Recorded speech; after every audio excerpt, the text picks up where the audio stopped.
Welcome, everyone. I'm Dusky Nights, and before we begin, I'd love to hear from you. Where are you watching from, and what time is it for you? Drop a comment below. Also, I want to know what kind of stories you enjoy, and make sure to listen till the end.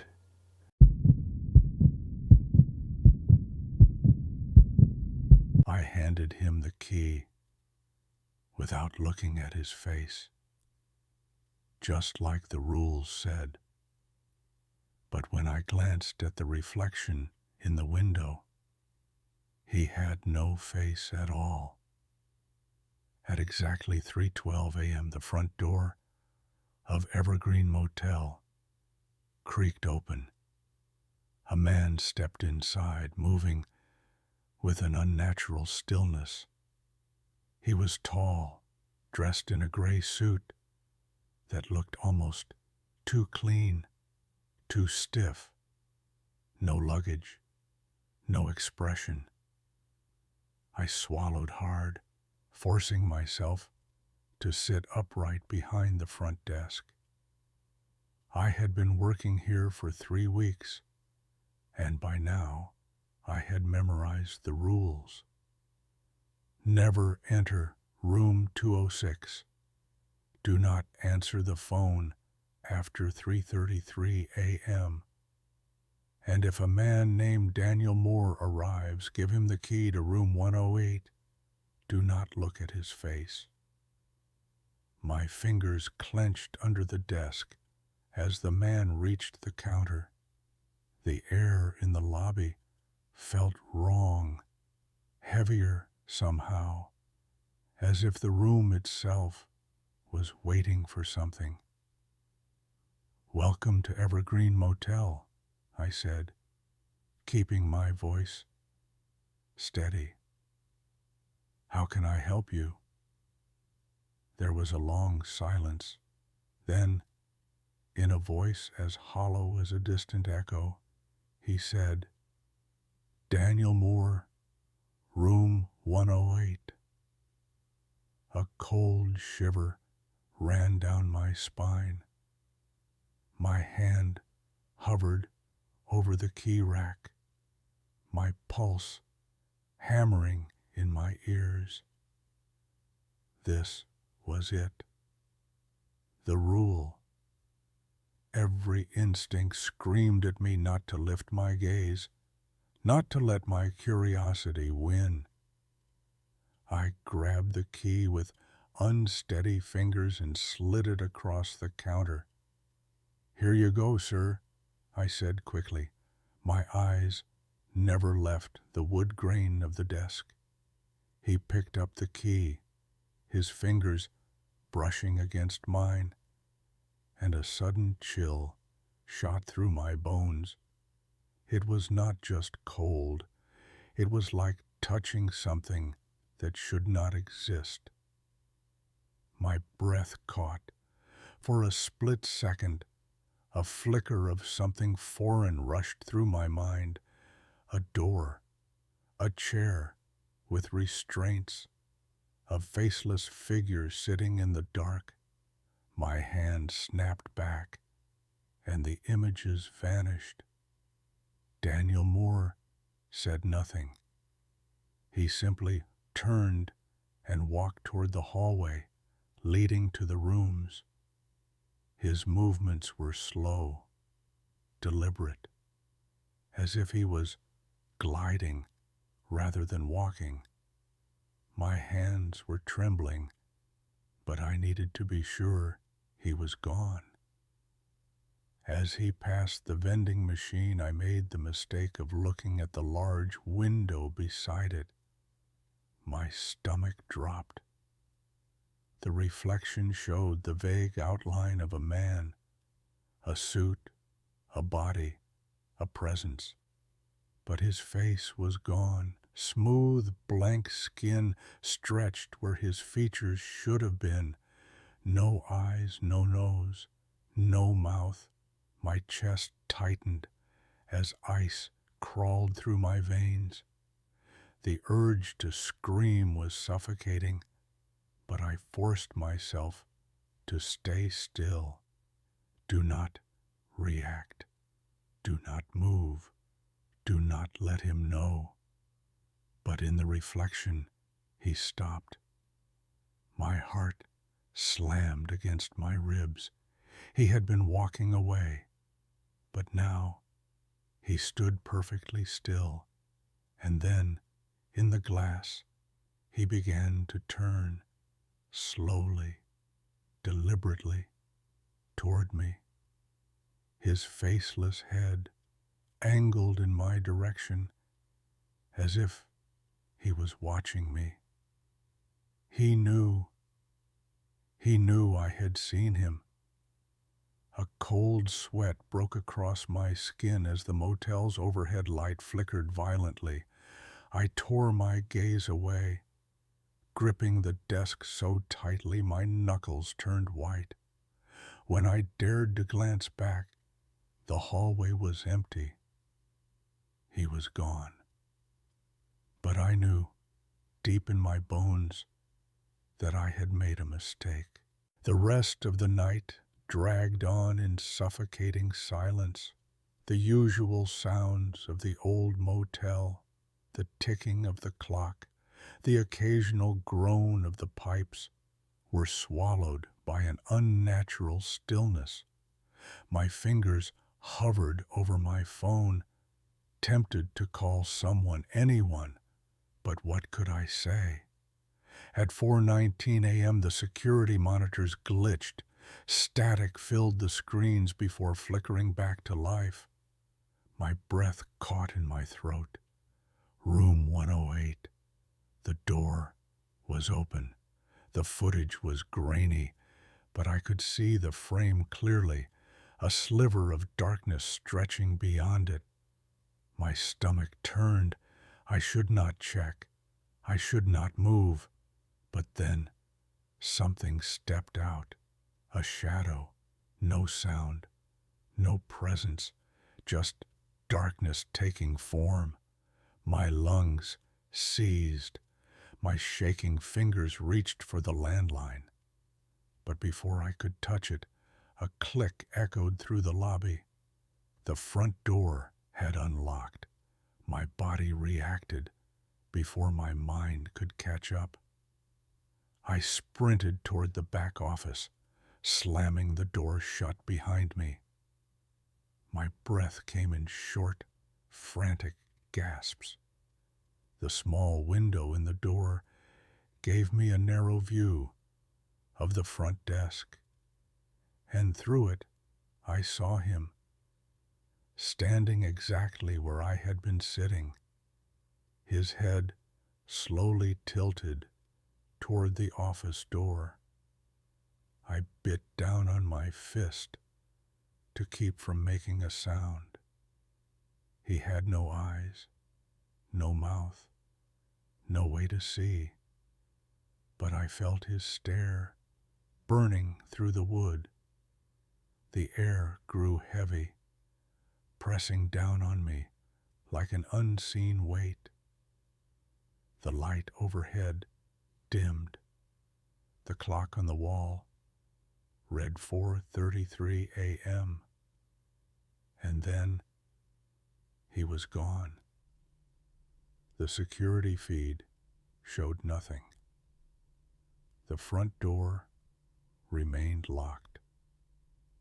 But when I returned to the counter at 6 o'clock a.m., the key to room 108 was back on the rack, exactly where it had been before he arrived. My hands shook as I reached for it. The metal was ice cold. My relief arrived moments later, but I did not say a word. I grabbed my coat, my hands still trembling, and walked toward the exit. The motel sign buzzed above me as I stepped into the cold morning air. My phone vibrated in my pocket. One unread message. You saw me, Ethan. Now I can see you. My breath hitched. I turned toward the large glass door. My reflection stared back at me, exhausted, drained. But something was wrong. There was a second reflection standing beside me, and it was smiling. At 2:37 a.m., I thought I was alone on the night shift. But when I turned the corner, I saw a door that was not supposed to exist. It stood at the end of the hallway past room 312, where there should have been nothing but a solid wall. My stomach twisted as a dull, flickering light seeped from underneath. I had walked this hallway 100 times before. That door was never there. My heart pounded against my ribs as I stepped closer. The air felt heavy, thick with something I could not name. The handle was old, rusted, and when I touched it, an icy shiver ran down my spine. It should have been locked, but as if expecting me, it clicked open with an unnatural ease. Inside was nothing like the rest of Riverside Grand Hotel. The room stretched far beyond what the building should allow. Bright white fluorescent lights buzzed overhead, casting a sterile glow over metallic tables, large screens, and rows of machines humming softly. The air smelled of chemicals and something faintly rotten. My breath hitched as my eyes landed on the centerpiece of the room, a steel chair. Thick leather straps dangled from its arms and legs, and wires curled around its frame, leading to blinking monitors filled with unreadable data. I took a hesitant step forward, my body trembling. The chair looked used, as if someone had been restrained there not long ago. My fingers grazed the cold metal, and then I saw them. Papers scattered across the desk beside it. A name was printed at the top of one of the documents. Declan Ward. My name. The floor beneath me seemed to shift. My vision blurred as my mind struggled to make sense of it. I had never been here before, had I? My fingers shook as I flipped through the pages. Final memory, wipe scheduled. The subject will not remember. Previous trials. My stomach dropped. The air around me thickened, buzzing with something unseen. And then the chair moved. The straps tightened on their own, pulling inward as if securing an invisible body. The monitors beeped erratically, displaying new data I could not understand. A static-filled hum filled the room.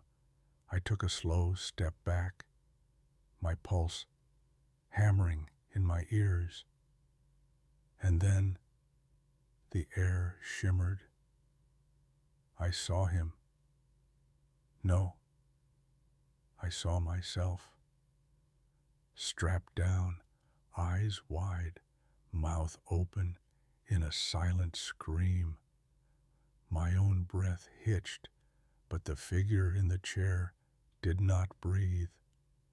Its skin was pale, stretched too tight over its face, its eyes empty black pits. My head spun. I wanted to run, to wake up from this nightmare, but my legs refused to move. The figure in the chair turned its hollow gaze toward me. A jagged, unnatural smile split across its face. Then it spoke. "You should not have come back, Declan." The lights flickered. The machines whirred violently. My skull throbbed as a sharp, searing pain shot through my head. Images, flashes, a hospital, cold metal restraints, my voice screaming as something was done to me, a voice behind a glass wall. Again. I clutched my head, gasping. A deep, guttural hum vibrated through the air. The chair began to shake violently. The screens flashed red. Footsteps echoed from the hallway, heavy, countless, approaching fast. Panic surged through me. I turned and ran. The hallway was impossibly long, stretching farther than it ever had before. My footsteps sounded distorted and delayed, as if they were not truly mine. I could feel it behind me, chasing, closing in, watching. I burst into the lobby, slamming against the front desk, my breath ragged and uneven. The hotel was silent, too silent. I fumbled for my phone, but my hands were shaking too hard to grip it. At exactly 4:07 a.m., the old man arrived for the day shift. He looked at me once and sighed. "You saw it," he muttered, more statement than question. My throat was dry. What was that? My voice was barely a whisper. His tired eyes met mine. "You should not have found it." He checked the clock. "You will be back tonight." It was not a request. I should have walked out. I should have left and never looked back. But something was waiting for me. As I stepped outside, my phone buzzed. A message from an unknown number.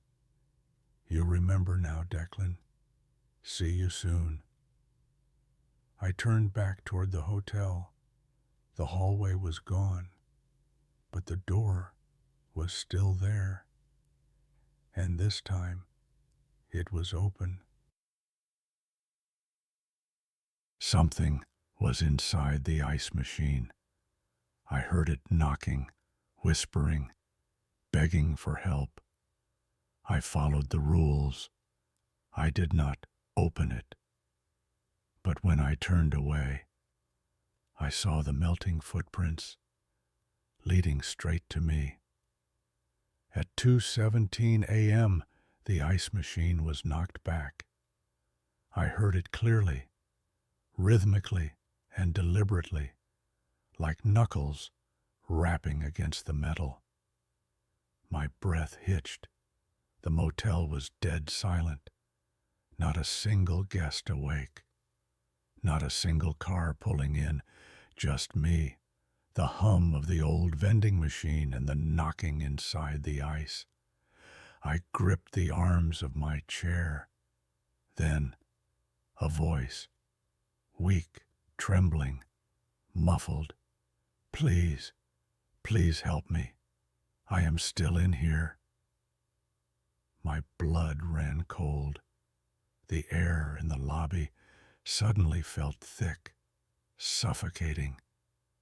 My eyes darted to the ice machine. It stood in the dimly lit corner, humming softly, its metal door slightly ajar. My stomach twisted. It was supposed to stay locked. It was supposed to be unplugged, But the knocking continued, more frantic now, as if whoever was inside knew I was hesitating. I had taken this job at Briarwood Motel because I had no other choice. 34 years old, laid off, drowning in debt. $50 an hour for a night shift seemed like a miracle. That was before I knew about the rules. The old man at the desk barely looked at me when I arrived for my first shift. He just handed me a folded piece of paper. Follow these. No exceptions. I skimmed through them, half listening to his parting words. Do not open the ice machine between 2 a.m. and 4 a.m., no matter what you hear. At the time, I laughed it off, thinking it was a prank to scare the new guy. But now, standing here, the knocking growing desperate, the voice begging for help, I was not laughing anymore. My body screamed at me to turn away, to pretend I had not heard a thing, but when I took a step back, my stomach dropped. There were wet footprints on the floor. They trailed away from the ice machine, puddles forming where the water had started to melt. My chest tightened. The machine was still closed, still locked. So how the hell was there something outside of it? The footprints stretched across the lobby floor, stopping right behind the front desk, right behind me. My breath hitched.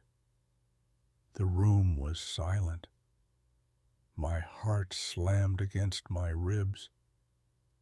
Slowly I turned my head, my skin crawling, every muscle in my body on edge. The dim reflection in the glass door showed nothing behind me, but I felt it, a presence, cold, unmoving, watching. I swallowed hard. The phone rang, the sharp sound making me jump. My hand shot toward it out of instinct. The clock read 3:33 a.m. My blood turned to ice. Answer the phone. Do not speak. Listen for 66 seconds. Then hang up. My fingers trembled as I pressed the receiver to my ear. Static. Then a whisper, so close it felt like the breath was against my skin. You let it out. A chill spread down my spine. The voice shifted, its tone almost amused. And now it will let you remember. The line went dead. The air around me changed. My vision blurred. My head pounding as flashes of something long forgotten slammed into me all at once. A frozen lake, a boy pounding against the ice, my hands pressing down, holding it shut, his wide, terrified eyes as the water swallowed him whole. My knees buckled. I clutched the counter, gasping. No, this was not real. It could not be real. The ice machine rattled violently, as if something inside was thrashing to get out. The footprints had started melting into the floor, but the air still felt heavy, damp, unnatural. My watch beeped. 5:55 a.m. I forced myself to move. I stumbled toward the maintenance closet, hands shaking so badly I fumbled with the keys. Lock yourself inside. 5 minutes, no matter what you hear. I barely turned the lock before something slammed into the door. A guttural, wet gasp echoed through the wood. Do you remember now? The voice was different, familiar. The sound of nails dragged against the door, slow, deliberate. The air turned suffocating. I did remember the night on the ice, the screaming, the cold, the betrayal. My whole body shook as the whispers slithered through the gap beneath the door. You left me there. You watched me drown. I squeezed my eyes shut. I was just a kid. I was just a kid. The banging grew violent. The entire door trembling against the weight of something unseen. Then silence. My watch beeped again. 6 a.m. My breath came in short, uneven gasps. My hands fumbled at the lock. I cracked the door open. The hallway was empty. The air was still damp. The ice machine silent. The footprints were gone. I staggered back to the front desk, my mind reeling. The old man was waiting for me. He handed me an envelope, his face unreadable. Same time tonight. My mouth was dry. I should have walked out. I should have never come back. But my past was already here. It had found me. Yeah, I heard myself say. As I stepped outside, my phone vibrated. A message from an unknown number. You remember now, Daniel. See you soon. I turned back toward the motel. The neon sign flickered, and in the reflection of the glass door, I was not alone.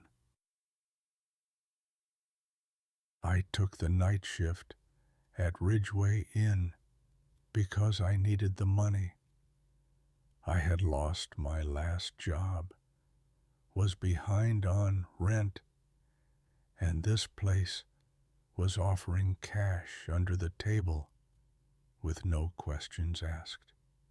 The ad was vague, but desperation made me apply. The motel sat on an isolated road, barely visible from the highway, its neon sign flickering like it was on its last breath. When I arrived, the manager, an older man named Gerald, barely looked at me as he slid a folded piece of paper across the counter. Follow these exactly, or you will not last the night. The list was strange. Check-in guests, but never enter room 214. If the lights flicker twice in a row, do not check the security monitors. At exactly 3:33 a.m., answer the phone, but do not speak. If you start remembering things that do not make sense, write them down immediately. That last rule unsettled me, but I did not question it At first, nothing seemed unusual.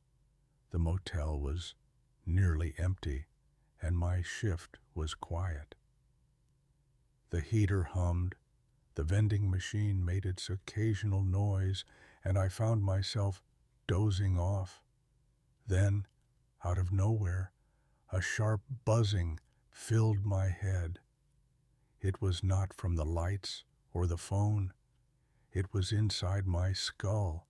My vision blurred, and suddenly I was somewhere else. A stark white room surrounded me, so bright it burned my eyes. The walls were sterile, the air thick with the sharp scent of antiseptic. A man in a lab coat stood over me, scribbling something on a clipboard. My arms were strapped to a chair. I tried to move, but my body did not respond. The man turned toward me, his face blurred, his voice distant, like I was hearing him through water.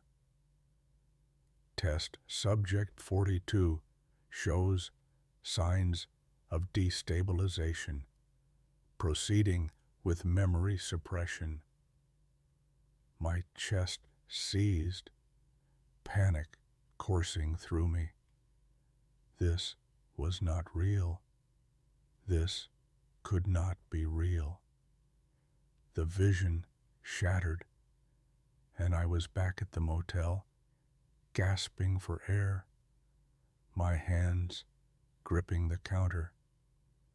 My stomach churned. What the hell was that? I had never been in a lab before. Had I? The motel clock read 3:32 a.m. My pulse spiked. The phone was about to ring. Right on time. At 3:33 a.m. the landline blared. My fingers trembled as I reached for it. I pressed it to my ear, but said nothing. Silence. Then a distorted voice crackled through the receiver. You were not supposed to remember. My blood ran cold. The voice was not human, layered as if multiple people were speaking at once. They took it from you. They will come when you remember too much. The line hissed, static, distorting the words. Then the voice changed. It became mine. You should not be here, Noah. My breath caught. It knew my name. I had never given my real name when I took this job. The motel paid me in cash. No ID required. No one here should have known who I was. The room suddenly felt wrong. A sharp knock echoed from the hallway, making me flinch. My gaze darted to the security monitor. The hallway camera was glitching. A shape stood outside room 214. A tall figure, blurred, wrong, like the static itself had taken form. He lifted his hand and knocked again. My phone vibrated violently. My stomach twisted as I looked down at the screen. One new message. Do not open the door. He is not real, but he knows you remember. The air became suffocating, heavy, pressing against my chest like something unseen was squeezing the breath from me. I reached for the landline again, but before I could touch it, the motel went completely dark. My pulse thundered in my ears. The exit sign cast a faint red glow, the only source of light. The heater had shut off. The hum of electricity was gone. A third knock, then the doorknob rattled. I wanted to run, but my legs refused to move. The motel clock still read 3:33 a.m. Time was not moving. A searing pain shot through my skull, and suddenly another memory surfaced. I was in the chair again, the lab coat, the same man. But this time, I heard everything. Noah Kendrick, subject 42. Experiment incomplete. Reset required. I gasped as I snapped back to the motel. My hands trembled. My heartbeat was erratic. I knew I had never been in this motel before, yet my body remembered it. I had been here before. I had done this before. The knocking stopped. The security monitor flickered back on. The hallway was empty. I forced my breathing to slow. I needed to get out of here. My phone buzzed again. Another message. They are watching. You need to leave. I bolted for the exit. The front door would not open. My breath came in panicked gasps. I turned back to the desk and froze. The tall figure was inside now, standing just a few feet away. My body screamed at me to move, but I was paralyzed. He lifted his hand, pointed at me, and in an instant, my vision went white.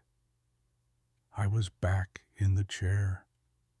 The restraints bit into my skin. The lab coat man leaned close. Experiment failed. Reset commencing.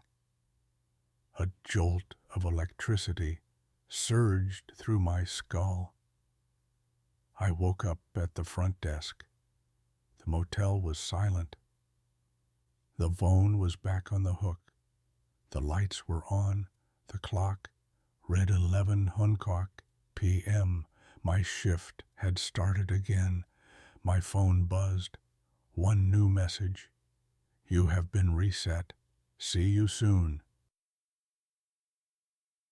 Taking the night shift at Ridgeway Inn was not my first choice, but it was the only job I could find that did not ask questions. The ad was simple. $50 an hour. Overnight shift. No prior experience needed.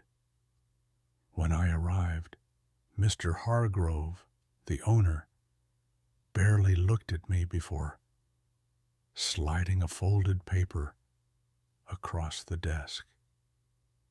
Follow the rules, and you will be fine. I expected basic instructions, but what I read was beyond strange.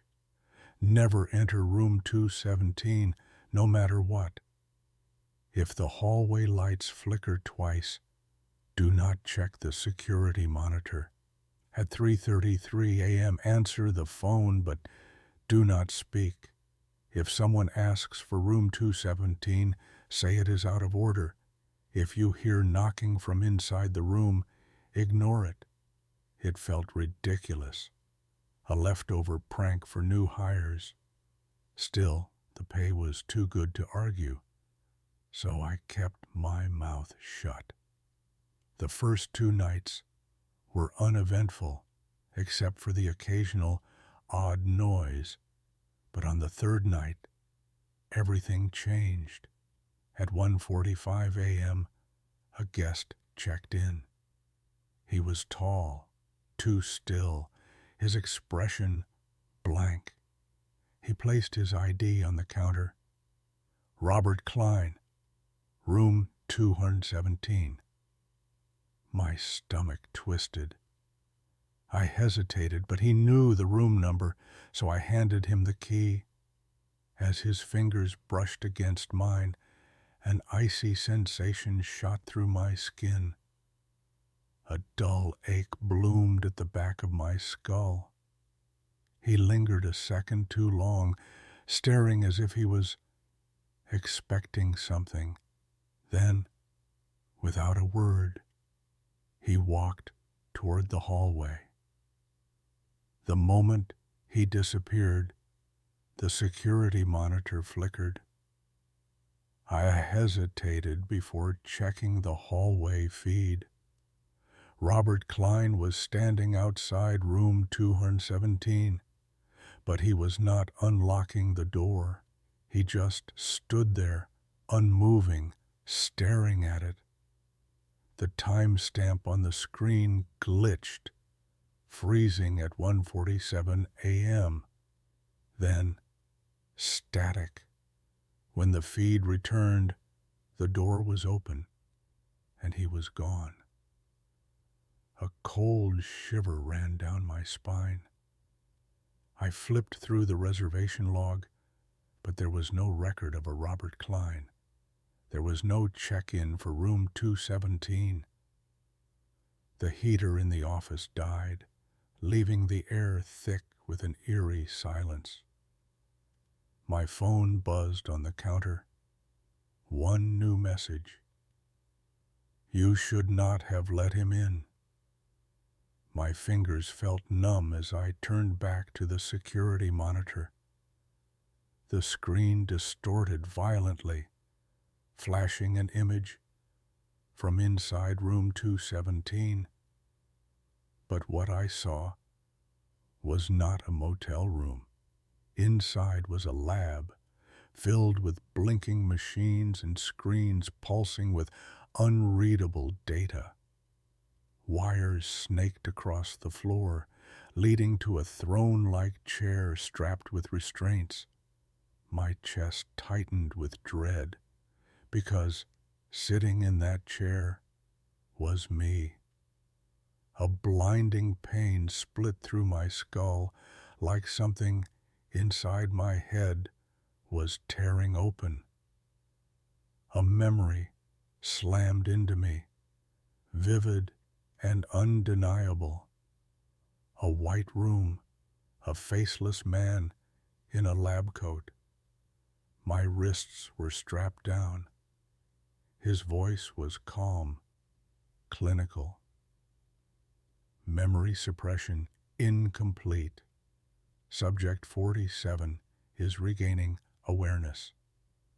A sharp shock coursed through my body, and I snapped back to the motel, gasping for air. No, that was not real. But my instincts told me otherwise. My fingertips tingled, as if remembering something my mind refused to accept. The motel phone rang. 3:33 a.m. I lifted the receiver with trembling hands. I did not speak. Breathing, slow, shallow. Then, my own voice. You have to leave before they reset you again. My blood turned to ice. The security screen glitched violently. Room 217's door was wide open now. The hallway beyond it impossibly dark. A figure stepped out, its movements jerky. Like a distorted recording, it turned toward the camera. It was Robert Klein. But his face was no longer blank. It was my face. His lips moved, but I heard nothing. The motel lights flickered, and a rush of cold air swept through the office. The door to the back room slammed shut. I was not alone anymore. I turned my head slowly, dreading what I would see. A shadow loomed just beyond the counter, its edges shifting unnaturally, like static on a broken screen. My breath hitched. It lifted a hand and pointed at me. The walls warped, the entire motel trembling as if coming undone. My skull split with pain, memories unraveling like torn film. You remember now, do you not? The voice was layered, ancient, endless. You should not have let me in. The air grew thick, suffocating. My knees buckled. A final flash of white. I was back in the chair. The wires were strapped to my arms. The faceless man stood beside me. Experiment reset commencing. A sharp pulse of electricity surged through my body. I woke up at the front desk. The motel was silent. The clock read 11 o'clock p.m. My shift had started again. At 3:33 a.m. the phone rang. My stomach dropped. I knew I had to answer.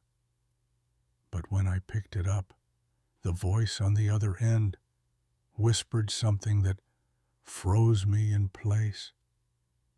It knew my name. It knew why I was here. And worst of all, it was waiting for me. I wanted to hang up, but my hands would not move. The line crackled.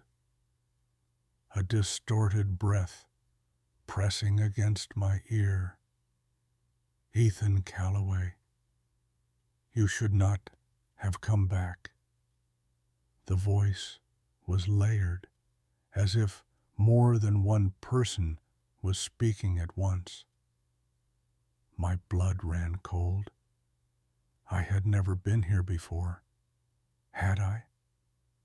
My pulse pounded against my skull. The words kept echoing. You should not have come back. It made no sense. The inn was silent, except for the rhythmic creaking of the old wooden beams.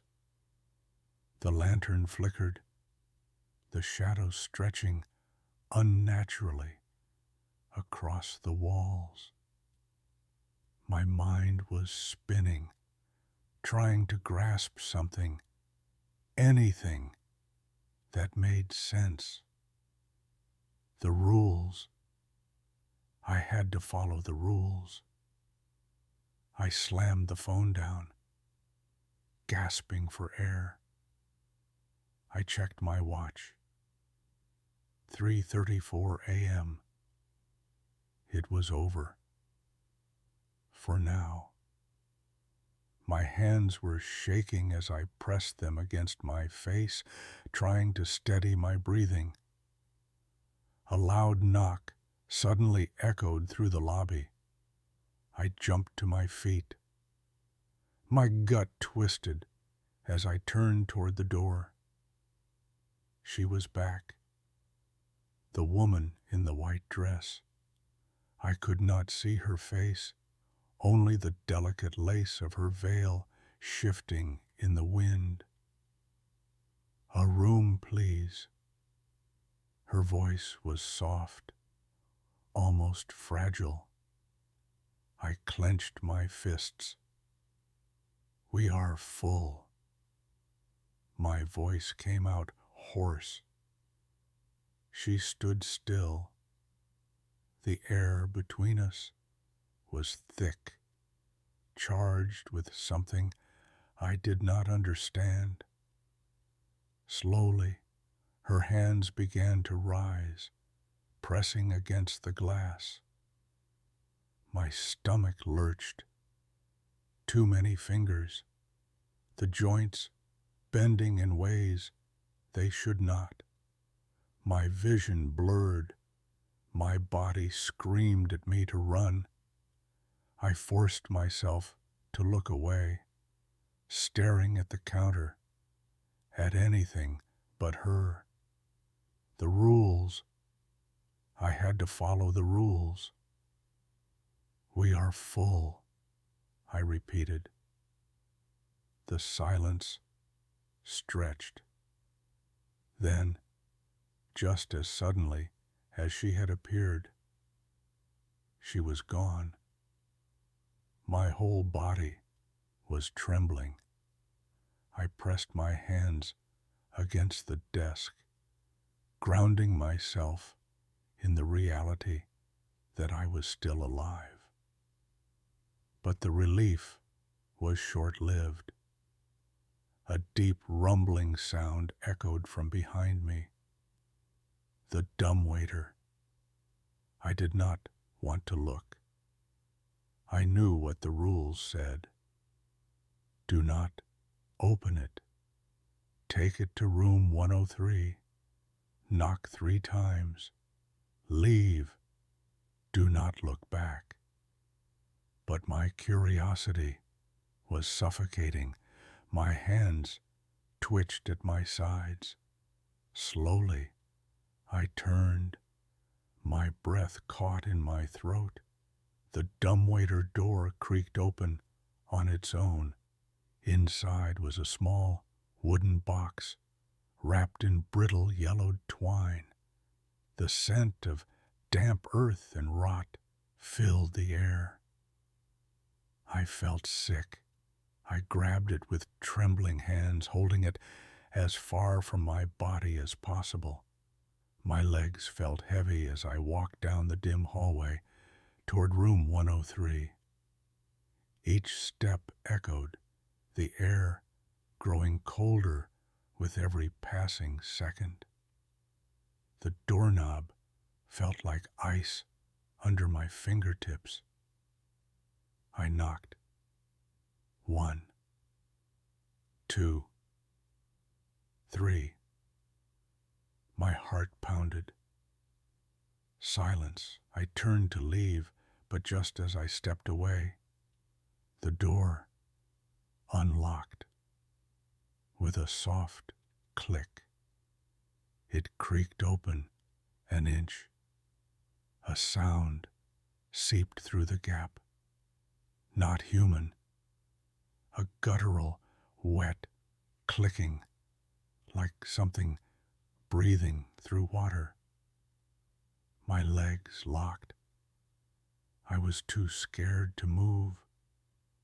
The air felt thick, heavy, pressing against my chest. Then, from the darkness behind the door, something shifted. Something stepped forward. I did not wait to see what it was. My body finally obeyed, and I ran. My footsteps slammed against the wooden floor as I raced back to the lobby. The lantern was flickering violently, as if reacting to something unseen. I collapsed behind the desk, clutching my chest. The rules. Follow the rules. I just had to make it to 6 a.m. The clock on the wall ticked, each second dragging slower than the last. At 5:55 a.m., I forced myself to my feet and stumbled toward the maintenance closet. My fingers barely managed to turn the lock before something slammed into the door from the outside. A growl rumbled through the thin wooden frame. The handle twisted violently. I squeezed my eyes shut.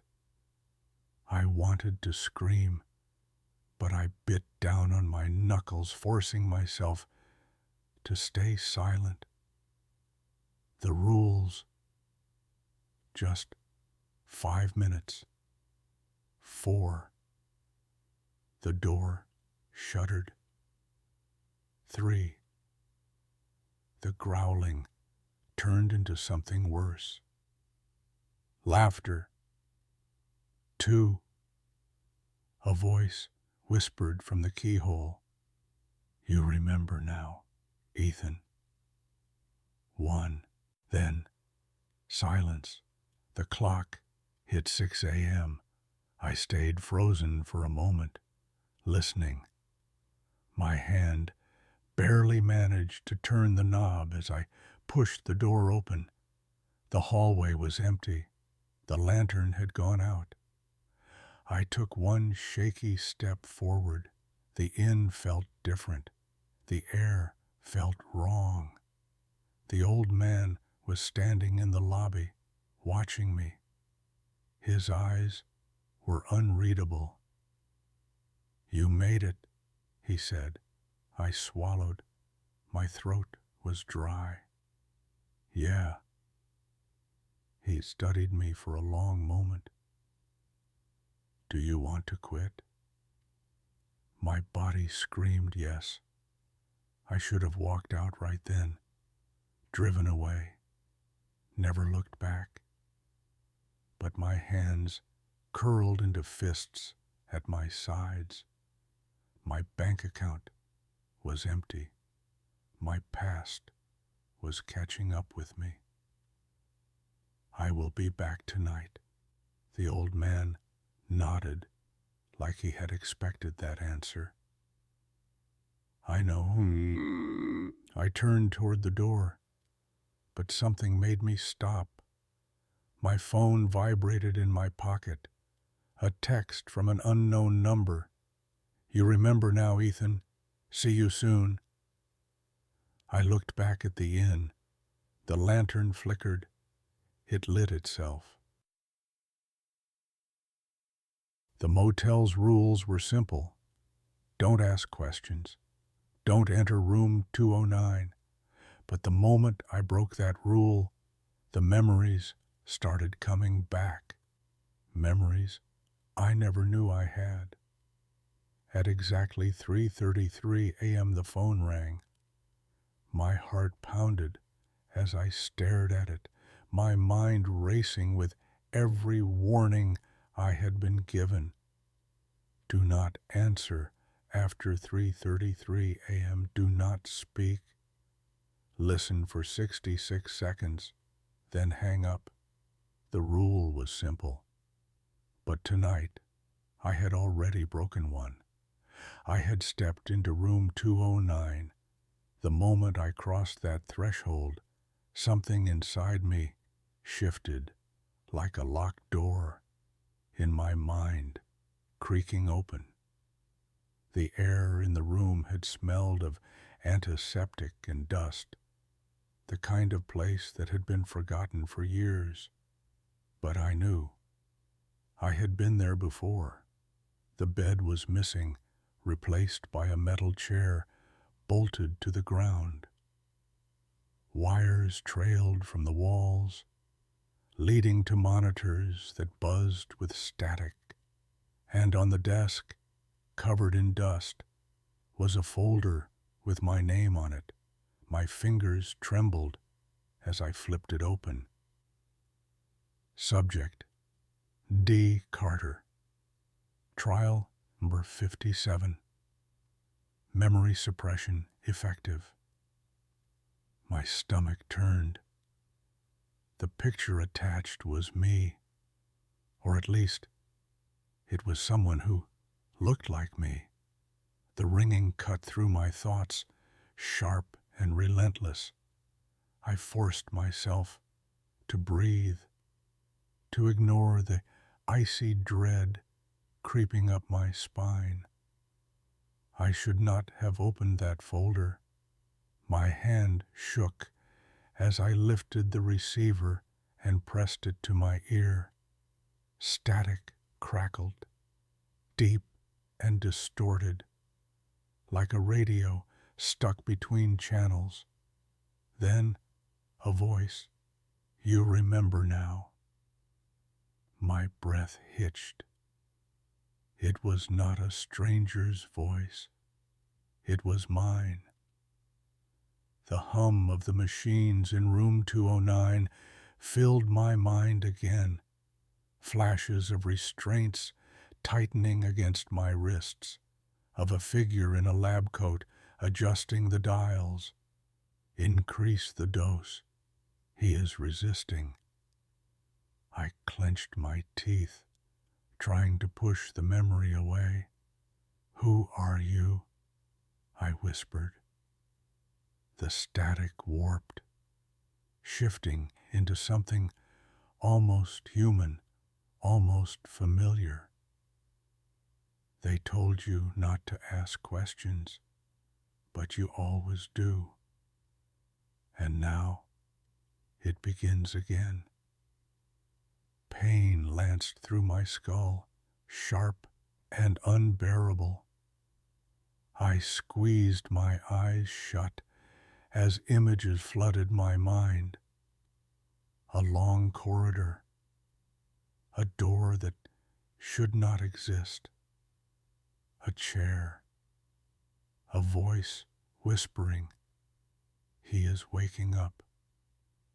My breath came in ragged gasps. My grip on the phone tightened as the voice on the other end softened.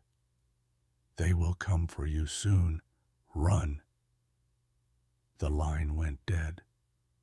My hands trembled as I lowered the receiver. The motel was silent. Too silent. I turned toward the security monitors. The screen for room 209 flickered, showing nothing but static. But then something moved in the interference, a shape, shifting, watching. It was standing in the room, the same chair, the same desk. But now someone was sitting in it. Me. A slow, deliberate knock echoed from down the hallway. My blood turned to ice. The front door was locked. No guests had checked in tonight. I was supposed to be alone. My feet felt like lead as I moved toward the hallway. The flickering light above room 209 buzzed violently. The door, which I had left wide open, was now shut. A shadow shifted beneath the crack, something pacing inside. My breath hitched as I took a step back. The knock came again, this time closer. Not from inside the room, from behind me. I turned slowly, my hands shaking. The front desk was empty, but in the large glass door leading outside, I saw a reflection. A man standing directly behind me, watching, waiting. My lungs seized. My reflection looked normal, except for one thing. He was smiling. The light so cut out. Darkness swallowed the room, thick and suffocating. My heartbeat pounded in my ears as I fumbled for my phone. The screen flickered on, casting a dim glow over my shaking hands. One new message. My stomach twisted as I read the words. "You woke up, David. Now we can begin again. I turned toward the hallway one last time. The door to room 209 stood open again, the chair empty. But on the desk, in the same place where I had found my file, was a freshly printed photograph. I hesitated before stepping forward, my breath shallow, my pulse hammering. My fingers trembled as I lifted it. It was a picture of me, taken from behind the front desk, from just moments ago. At 3:33 a.m., the bathroom mirror fogged over on its own. I watched, frozen, as words slowly carved themselves into the glass. Remember, Nathan. My breath caught in my throat. I had not touched the sink. The air in the security office was cold. The heater was off. And yet, condensation spread across the mirror as if someone had just stepped out of a scorching shower. My pulse pounded in my ears. The letters were jagged, shaky, as if written by an unseen hand, struggling to form the words. My stomach twisted. Who was writing this? And why did they know my name? The phone call had started it. The ringing had cut through the silence of the security office at exactly 3:33 a.m. I had known it was coming. It was part of the rules. Answer the phone. Do not speak. Listen for 66 seconds, then hang up. My fingers had trembled as I lifted the receiver. Static had filled the line, thick and buzzing, like an old television stuck between channels. Then the whisper came. Nathan Carter, we have been waiting for you. My throat went dry. I had given a fake name when I took this job. The voice on the line shifted, layered, as if multiple people were speaking at once. Do you remember what they did to you? A sharp pain shot through my skull. Flashes of something long buried surfaced. A white corridor, hands holding me down, a voice murmuring again. My breath hitched. No, these were not my memories. They could not be. The line had gone dead, but the silence that followed had been worse. The air felt wrong, thick and suffocating. I had stumbled toward the bathroom, gripping the edges of the sink, splashing cold water on my face, trying to clear my head. That was when the words appeared on the mirror. Remember, Nathan. My entire body shook as the letters faded, disappearing as if they had never been there. I turned toward the office door, my breath unsteady. The security monitors flickered. My chest tightened. The feeds were frozen, but not on the empty hallways, not on the front desk. They were all showing me different angles. Me sitting at the desk, me standing in the hall, me walking past the mirror, all at the same time. My fingers hovered over the keyboard, trying to reset the system. The moment I touched it, the screens went black. A whisper brushed against my ear. You are getting closer. I spun around. Nothing. The air grew thick with a deep, unnatural hum, a sound, faint at first, then growing louder, knocking from inside the supply closet. My heart slammed against my ribs. The rules: do not open it until 6 a.m., no matter what you hear. I checked my watch. 5:58 a.m. The knocking grew more desperate. My body screamed at me to move, to run, but my legs would not cooperate. The handle twisted. Something inside wanted out. I clenched my fists. Just 2 more minutes. I could make it. The knocking stopped. Silence. Then, from directly behind me, a whisper. We will see you soon. The lights died. The room plunged into total darkness.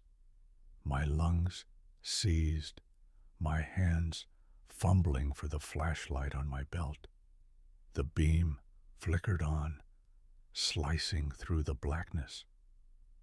The closet door remained shut, but the air felt different.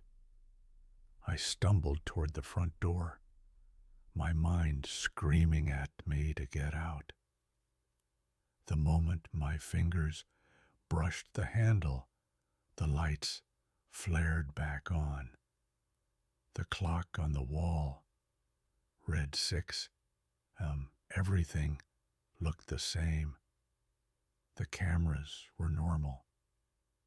The phone sat in its cradle, silent. But I knew something had changed.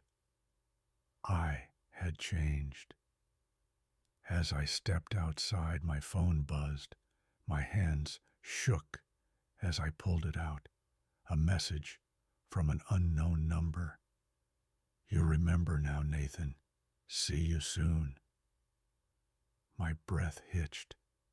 I turned back toward the building. The glass doors reflected my exhausted face. But standing just behind me, almost out of sight, was a second reflection, and it was smiling. I barely slept the next day. Every time I closed my eyes, the whisper from the phone echoed in my ears. Do you remember what they did to you? I tossed and turned on the small bed in my apartment, my body exhausted but my mind racing. What had they meant? Who were they? My memories felt like they had holes in them, gaps I had never noticed before. And the worst part? The flashes had not stopped. A hospital bed, a cold metal chair, wires strapped to my arms. The same voice. Again. By 10:30 p.m., I was already in my car, driving back to Crescent Vale Apartments for another shift. My hands gripped the wheel so tightly my knuckles ached. I thought about quitting, just leaving and never coming back, but something inside me whispered that it would not matter. This was not over. I arrived early, hoping to catch my supervisor before he left, but the office was empty. The air inside the building felt different, heavier, watching. I walked to my desk, running my fingers along the keyboard, hesitating before checking the security feeds. Everything looked normal for now. The rules flashed in my mind. Do not open the closet. Do not speak on the phone. Do not investigate strange noises. By 3:30 a.m., my palms were slick with sweat. I knew the phone was going to ring, and it did, right on time. I lifted the receiver with shaking hands, pressing it to my ear. Static, whispers, and then the voice. You are getting closer, Nathan. You will remember soon. My head pounded. A deep, searing pain twisted behind my eyes. The memories hit me all at once.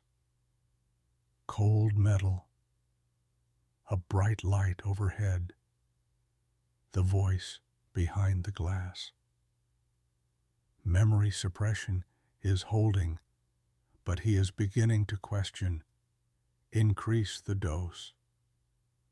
I gasped, my legs buckling as I grabbed the desk for support.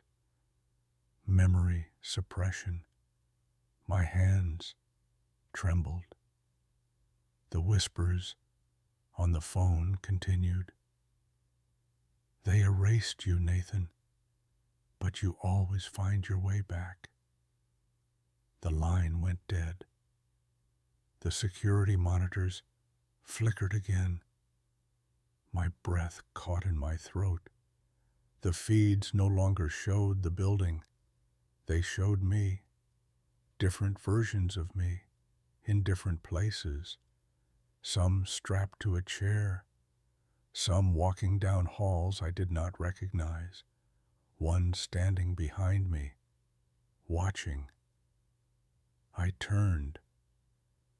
Nothing was there. My body shook as I checked the time. 5:55 a.m. The closet door rattled, a slow, deliberate knock. Something inside knew I was there.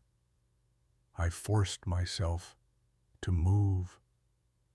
I staggered to the closet, locked myself inside, my breath coming in ragged gasps. The knocking grew louder. The whisper from the phone seeped through the door. Welcome back, Nathan. My watch beeped. 6 a.m. silence. I opened the door slowly. The office was empty. The security feeds were normal. The mirror was clear. But I knew something was different. My phone buzzed. Another message from the unknown number. See you soon. I turned toward the glass door. My reflection was still smiling. At first, she looked like a lost little girl, but when I stepped closer, I realized she was never a girl at all. The night shift at Brookside Inn had been uneventful for weeks. A dead-end job, a quiet motel off the highway, and a list of strange rules that made no sense. I followed them without question. Do not give out a room key without checking the logbook. Do not enter room 104. And if someone knocks at 4:17 a.m., do not open the door. It sounded ridiculous, like some old ghost story passed down by the owner, Frank, who barely spoke except to remind me, if you hear knocking, you ignore it. You do not look. You do not listen. You do not open it. I laughed it off at first. Then, one night, the clock hit 4:17 a.m., and the knocking began. It was faint, barely a tap, yet it sent a chill through me. I turned toward the front glass door, heart pounding. A little girl stood outside. Her white dress billowed slightly in the cold air. She was barefoot, arms clutching a stuffed rabbit, dark hair hanging limp against her pale skin. She knocked again, small fingers pressing against the glass. "Please," she whispered, "I am lost. Let me in." My breath caught in my throat. She should not be here. The nearest town was miles away. What was she doing outside a deserted motel in the middle of the night? My fingers hovered over the door lock, hesitating between reason and instinct. "Where are your parents?" My voice was hoarse, barely above a whisper. Her eyes flickered with something unreadable. "They left me," she whimpered. "It is cold. Please help me." The heater had just clicked off, leaving a dead silence in the room. The air felt thick, pressing against my chest. Something was wrong. She was too still. Her tears looked real, but there was no tremor in her body, no shaking from the cold. The stuffed rabbit she clutched looked too clean, untouched. My mind screamed at me that something was off, but guilt gnawed at me. "It is just a kid," I told myself. I forced a breath. "I can call the police for you," I said, gripping the counter. The girl blinked. Her lips curled, not in relief, but in something else. "No police," she whispered. "Just let me in. I will not take up space. I will just stand here." My stomach twisted. Something inside me knew this was not a child. I took a step back. "I cannot do that." The air changed in an instant. The room tilted, like reality itself had warped. The girl's smile stretched too wide, her head tilting at an unnatural angle. The voice that came from her mouth was not her own. It was layered, deep and guttural, like something ancient was speaking through her. "You will pay for what you have done." The lights flickered violently. A low humming sound filled the air, vibrating in my bones. My vision blurred for a second, the room glitching like a corrupted video file. And then she was gone. My chest rose and fell in ragged gasps. The motel clock still read 4:17 a.m., frozen in time. My phone buzzed violently in my pocket. My hand shook as I pulled it out. One unread message: "She is inside now." My breath hitched. A cold, suffocating dread settled in my stomach. My eyes darted to the security monitors. The screen for camera 3 flickered, showing static before cutting back to the parking lot. And there she was. But now she was crawling. Now her limbs stretched unnaturally, fingers digging into the pavement as she dragged herself forward.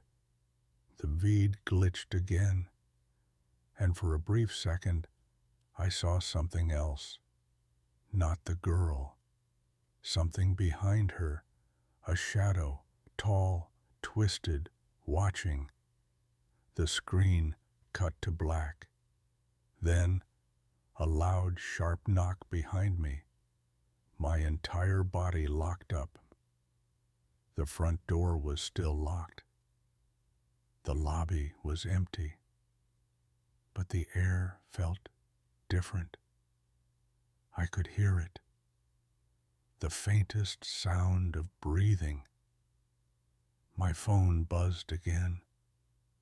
Another message. Turn around. I refused.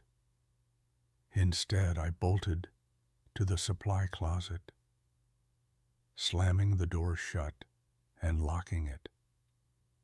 My back pressed against the cold metal shelves, my breath coming in shallow gasps.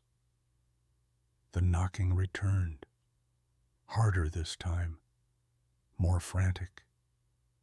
The walls shuddered under the weight of it. My pulse pounded in my ears. Then, silence. The heater hummed back to life. The lights stopped flickering. Everything felt normal again. But I knew better. I waited until sunrise before stepping out. The front door was still locked. My phone remained on the counter, but the security footage was still open. My stomach twisted as I hit play. The girl stood at the front of the motel, but behind her, hidden in the tree line, stood dozens of figures. Their glowing eyes stared directly at the camera. They had been there all along, watching, waiting. The screen glitched one last time, and before the video cut out, the girl turned directly toward the camera. She smiled and whispered one word. Soon. I took the night shift at Willowbrook Motel because I had no choice. The ad was vague, but promised cash under the table, no questions asked. The manager, Mr. Dalton, was a quiet man who barely looked at me when he handed over a small, folded piece of paper. Follow these rules, and you will be fine. I almost laughed when I read them. Check-in guests. But if someone asks for room 106, tell them it is out of order.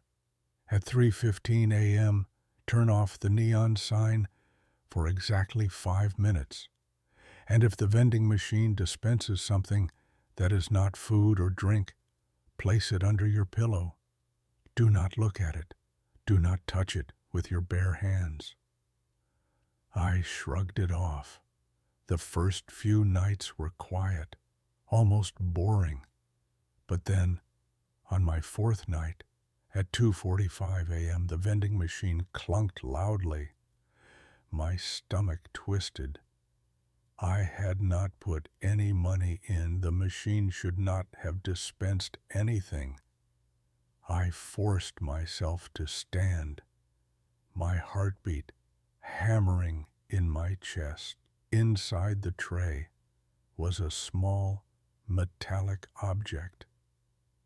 It was ice cold, and the intricate engravings felt almost unnatural under my fingertips.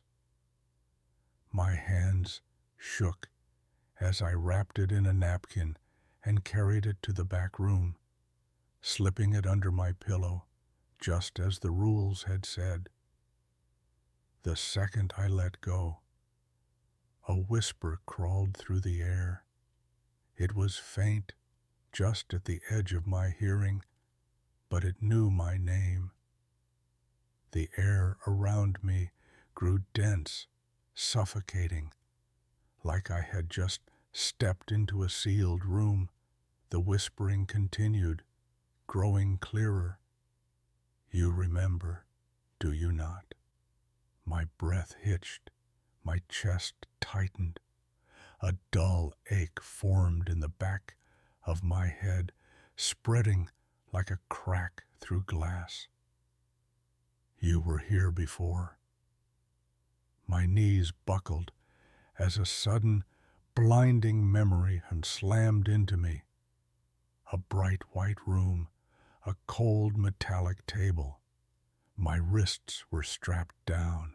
A figure in a lab coat leaned over me, his face blurred beyond recognition. His voice was clinical, detached. Memory suppression is incomplete. Subject 42 requires additional treatment. A sharp shock jolted through my skull and I snapped back to the present, gasping for breath. No, that was not real. That could not be real. My body trembled as I forced myself back toward the front desk, my fingers digging into the counter for stability. 2:50 a.m. Time had barely moved. My phone buzzed violently in my pocket. One new message. Do not listen. Do not remember. My fingers nearly dropped the phone. Who sent this? My service bar was empty. No Wi-Fi. I had never given my number to anyone here. My gaze darted toward the security monitor. Camera 4 flickered. The hallway outside the back room was not empty anymore. A shadow stood there, tall, impossibly thin, its head tilting in a way that made my stomach churn. The screen glitched, distorting the figure's limbs, stretching them, warping them. My chest seized. I knew I should look away, but I could not. My breath caught in my throat as the figure took one slow step forward. The screen cut to static, and then a knock at the back room door. The air plunged into silence. The vending machine gave another loud clunk, the mechanical sound grating against my nerves. 3:33 a.m. The motel phone rang. My pulse spiked. The rule. Answer, but do not speak.